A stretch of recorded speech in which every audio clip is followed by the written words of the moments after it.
8h15, c'est lundi, c'est l'heure. On parle de notre argent, on parle de nos finances. Et on est avec Bernard aujourd'hui, les bons conseils. Bon matin. Bon matin. Vous deux. Hey, Ça va bien? Yes, très bien, merci. Déjà là, qu'est-ce que je trouve plaisant, c'est que Jennifer, la semaine passée, a pu jaser pour une première fois avec Eric des bons conseils. Ouais. Mais là, ça, c'est une chronique qui, justement, on s'échange aux 2 semaines. Donc, c'est comme une nouvelle chronique encore une fois. Ben oui.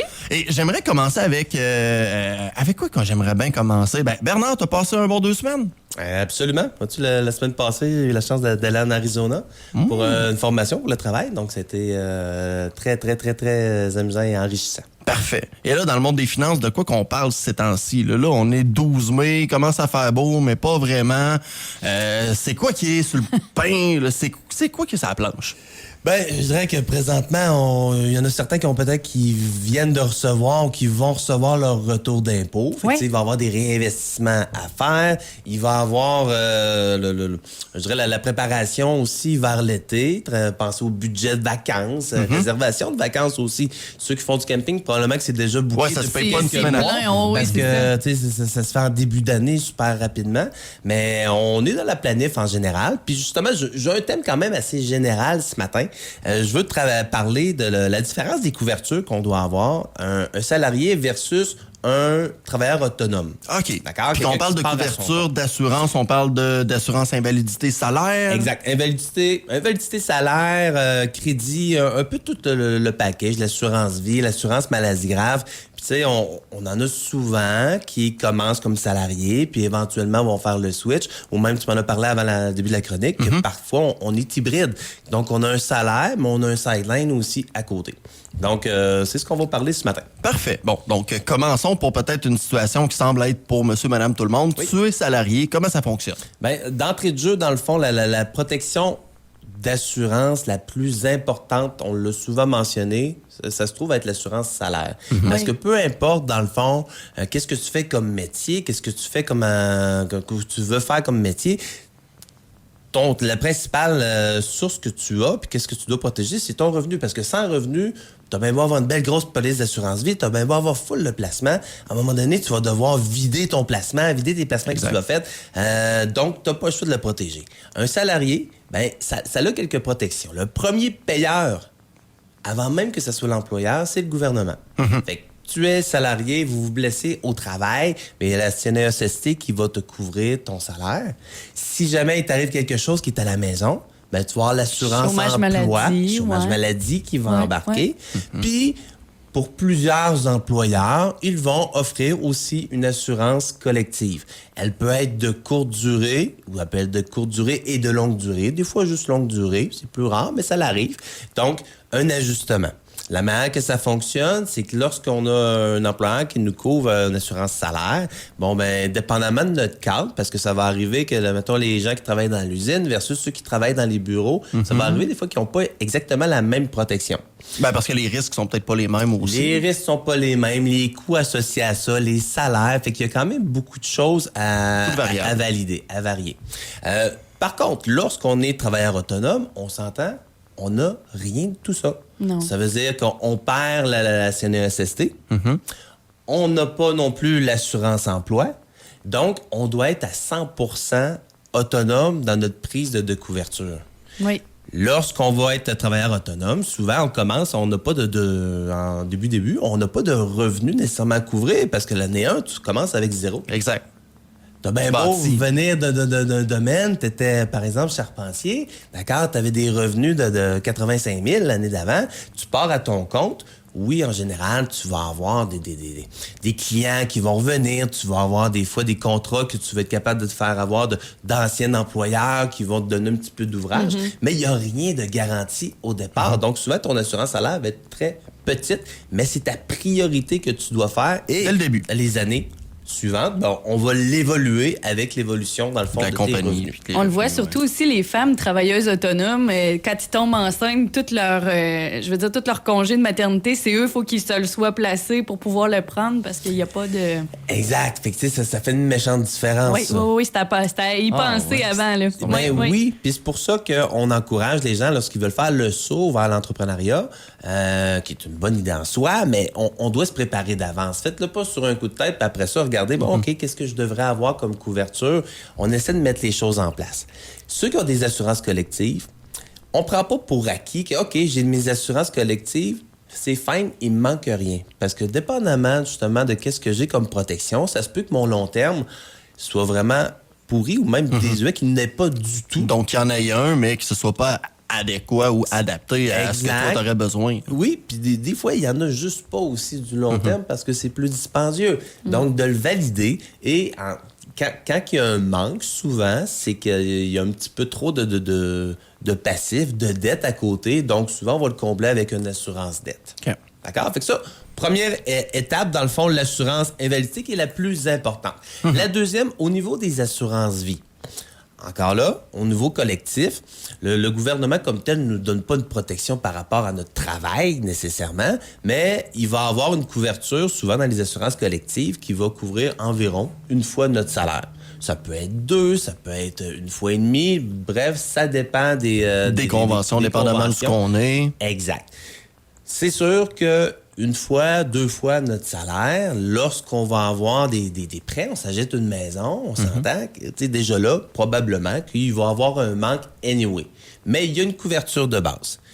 Cette couverture-là, qu'est-ce qu'on doit faire attention? Des fois, il y en a qui prennent pour acquis, hey, je suis correct, j'en ai en masse, je suis célibataire, je vis dans je suis en location, je suis même pas propriétaire, donc je n'ai pas de besoin. Ben, à un moment donné, il y a des bonnes chances que si la vie suit son cours normal, que tu vas être retraité, puis tu n'auras plus de couverture d'assurance assurance vie sur ton collectif.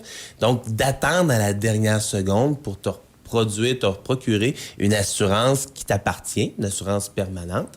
Ben, c'est sûr qu'il faut le faire d'avance également. Pas attendre à 65 ans, à 60 ans, 70 ans, lorsqu'on va arrêter de travailler, puis que là, OK, ton assurance collective t'offre de transformer ta couverture, mais t'es rendu à 65, 70 ans. Puis l'assurance vie, on est mieux de la prendre quand on est en santé, je pense. Fait que plus jeune, t'as plus de chance. Puis moi, je vais être honnête avec toi, Bernard. Moi, début de ma vingtaine, lorsque je me suis fait parler de ça, j'étais là, hey, voyons, je suis bien trop jeune, t'es tatati, mais tu sais, tout simplement, là, maintenant, j'arrive début trentaine, c'est des questions, puis c'est des choix que je dois commencer à me poser. Là. Oui. Réel. Oui. Puis tu sais, on le sait, on n'est pas fou. C'est pas la première chose qu'on veut s'acheter dès qu'on commence à travailler une assurance vie. On s'entend. Mais sachez qu'il existe toutes sortes de couvertures. Il y a des couvertures qui vont être très abordables, qui sont dans le temporaire. Donc, si j'ai pas de problème de santé, ben, je m'assure de pouvoir être couvert pour l'achat de maison, pour la période à charge si j'ai des enfants, une jeune famille. Okay. Bon, ben d'accord, que si je décède, que ma conjointe soit pas dans le pétrin financier parce que j'amène, mettons, à chaque année 80 000 dans la maison. On a des enfants à bas âge, donc si ça se passe de ce 80 000-là pendant une dizaine d'années, on s'entend que ça va arriver difficilement. Ouais. Donc, est-ce que c'est pas mal là, justement, que tu le vois, le move de se faire chez les particuliers à seconde, ce que là, on veut fonder une famille, puis que là, on commence à placer les billes un petit peu pour ça, c'est là on que... On pense différemment, c'est sûr, quand on a des enfants, parce qu'on tombe avec des personnes qui sont 100% dépendants de nous, contrairement à juste quand on est en couple, ou encore pire, quand on est célibataire, on se dit, bon, regarde, c'est qui ça impacte, c'est moi. Là, rendu là, tant qu'il y a quelqu'un qui a un montant pour que quelqu'un puisse m'enterrer, c'est bien en masse. Mais oui, lorsqu'on a des enfants, souvent, le besoin devient plus grand, puis la priorité devient plus grande aussi. Puis la tranquillité devient justement tout. Oui, je veux dire, le fait de savoir que si jamais il se passe quelque chose... Exact. C'est tellement important. On pourrait quand même jaser un petit peu pour ce qui est de ceux qui sont hybrides. Oui.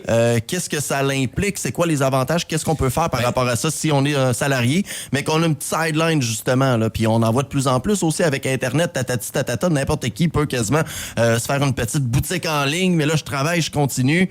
Qu'est-ce qu'on peut faire? Comment qu'on jongle là-dedans? On s'entend lorsqu'on va avoir 2 sources de revenus, puis c'est 2, il y en a qui se rendent à 3 aussi, là, avec des entrepreneuriats.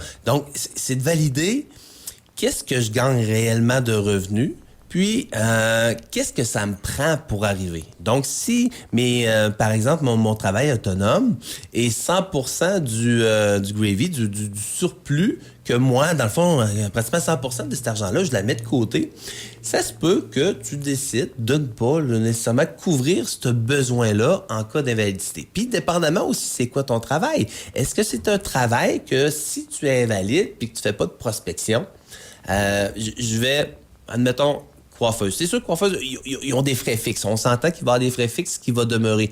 Mais si jamais, admettons, ils ne rentrent pas, les clientes viendront juste pas. Il n'y a pas une demande qui va s'accumuler. Si, par exemple, toi, tu construis une maison, puis tu es en train de faire une maison, tu es dans la construction, tu peux pas décider d'arrêter, puis OK, ben, je la finirai dans 2 ans, mais que je revienne de travailler. Tu n'as pas le choix de rendre ton contrat à terme.